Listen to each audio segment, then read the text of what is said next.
Welcome to Guide Guru. We hope this video helps.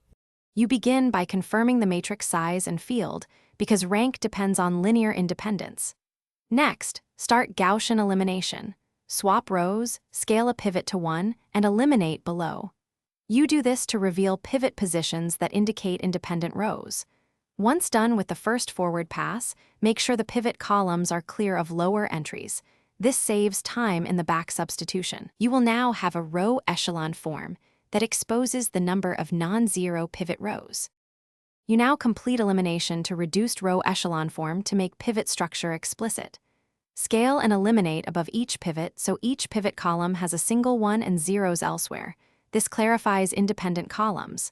Then count the pivots. Each pivot equals 1 basis vector, so the number of pivots is the rank. Once done, check that row rank equals column rank.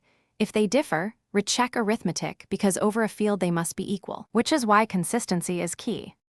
You finish by reporting the index, commonly called rank, the count of pivot positions in echelon form. If the matrix is square and rank equals size, determinant non-zero confirms full rank, otherwise find a maximal non-singular minor. If results conflict, rerun eliminations slower and check for arithmetic slips like sign errors or scaled rows. Lastly, if dependence seems hidden, try a different pivot order.